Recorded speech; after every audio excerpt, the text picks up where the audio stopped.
es el Estado? El Estado constituye una forma de organización de las relaciones político-económicas de una comunidad territorialmente definida a través de la configuración del poder y la solidaridad. Este contribuye a la satisfacción de un número importante de necesidades básicas, tanto de los individuos como de los grupos sociales. La existencia del Estado deriva de un proceso formativo, a través del cual adquiere un complejo de atributos que presenta un nivel de desarrollo diferente. La naturaleza del Estado deriva de la sociabilidad humana, es decir, implica una relación social y la creación de un poder o sistema de dominación. La organización descentralizada del Estado, ya sea mediante la fórmula federal o confederal, favorece la coexistencia de una diversidad de grupos nacionales en el seno de un mismo marco estatal. Esto se logra al permitir a cada nación gozar de un cierto grado de autonomía política, mediante la cual pueda preservar y defender su identidad cultural. Asimismo, se reservan al Estado aquellas funciones fundamentales que garantizan la unidad administrativa y territorial, tanto en el interior como hacia el exterior.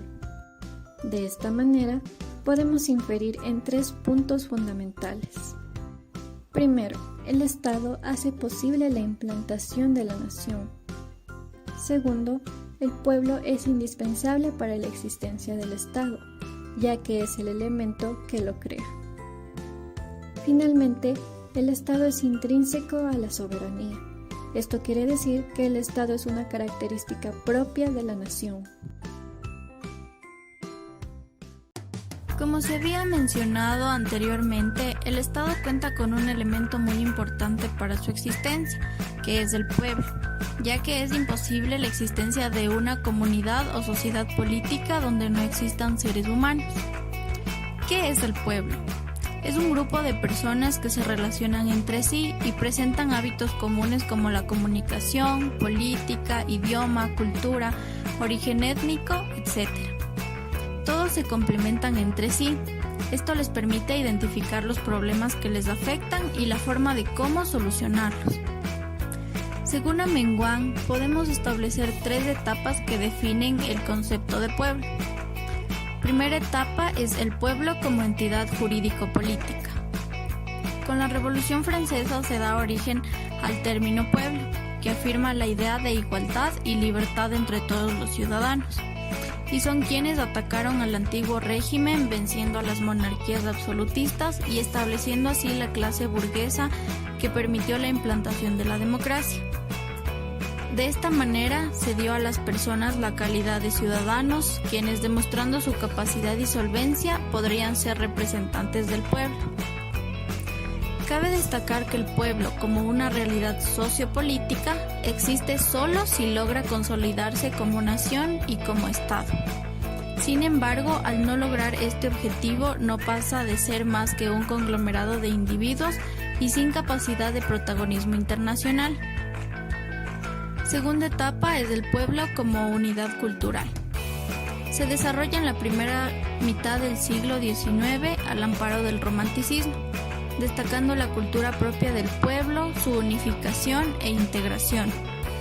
Además, el pueblo desarrolla su propia dinámica a partir de elementos objetivos o subjetivos, diferenciándolo aún más del Estado, que tiene una estructura centralista y burocratizada.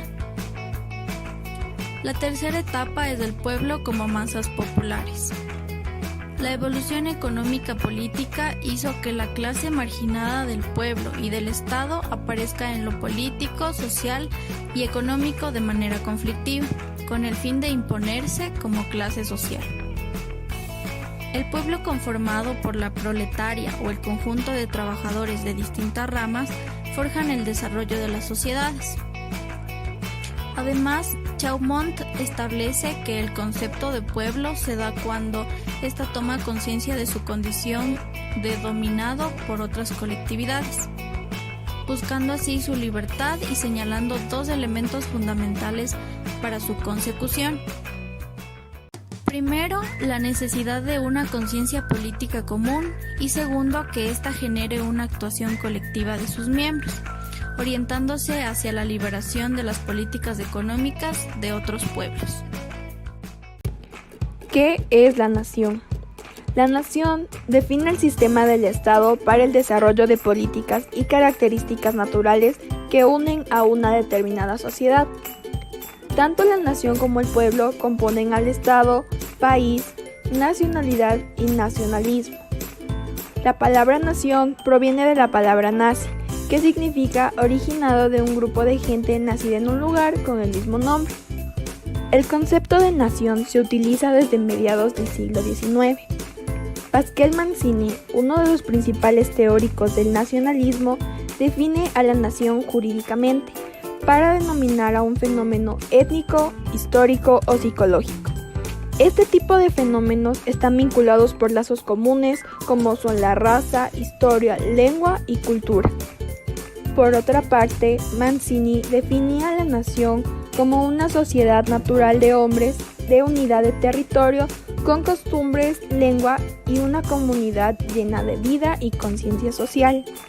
Posteriormente, Benjamin Askin, uno de los principales activistas sionistas, plantea que el fenómeno de nación es aquel conjunto de individuos que, por razones culturales e históricas, se siente capaz de organizarse políticamente en un Estado, para así elevar la pretensión de esta organización con una posible probabilidad de éxito.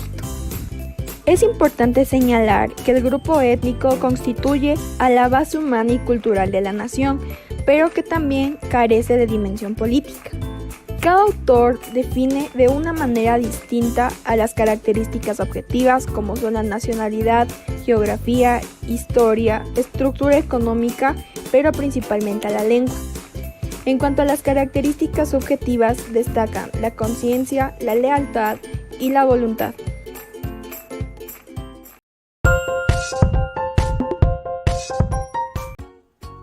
No es necesario que la nación y el Estado estén separados o vinculados por necesidad, ya que ambos involucran realidades sociales diferentes. La nación aspira a vencer la dominación cultural que el Estado le impone, mediante la construcción de un Estado independiente con raíces nacionales o mediante la modificación radical de las estructuras dominantes.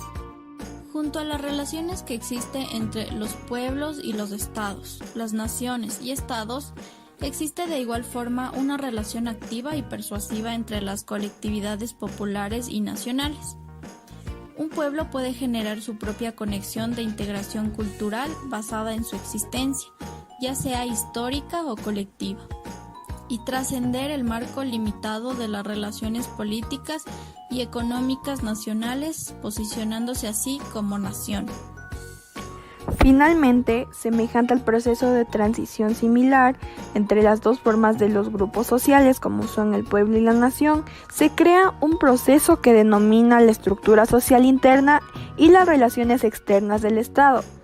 Es el proceso de estos cambios organizativos y sociales el que no solo afecta a la transformación y la experimentación de las fuerzas políticas, o también a los factores de producción de estas sociedades, sino que también afecta a los cambios en su ideología y a valores dominantes. A partir de las definiciones sobre lo que constituye el Estado, pueblo y nación, es importante establecer nuestro rol profesional. Como primer punto, el rol de los trabajadores sociales se basa en el desarrollo territorial, en una forma reactiva y normativa de atender las situaciones que presentan las personas. Este desarrollo se centra en una identidad construida que tiene en cuenta el desarrollo de estrategias profesionales pertinentes a la institucionalidad municipal, con sus particulares características históricas, organizativas, políticas y culturales como factores de oportunidad y o amenaza en el proceso de replanteo. La fuerza social de nuestra profesión puede eventualmente centrarse en tareas que le permitan ser partícipe proactivo para el desarrollo en los territorios, adquiriendo la capacidad de influir en la toma de decisiones. De igual manera, nuestro rol se engloba en los siguientes objetivos. Primero, ayudar a los ciudadanos y ciudadanas a encontrar los medios necesarios para su bienestar en el entorno social. Segundo, alentar los esfuerzos cooperadores para perseguir objetivos comunes. Tercero, construir para los individuos y grupos vías de entendimiento mutuo para la acción común. Finalmente, trabajar conjuntamente con las personas para que adquieran confianza y habilidades necesarias para afrontar problemas. Asimismo, hay que tener en cuenta que no podemos suplantar la voluntad del pueblo haciendo lo que quiere el profesional, sino que debemos ser capaces de empatizar con la comunidad en la que nos encontramos.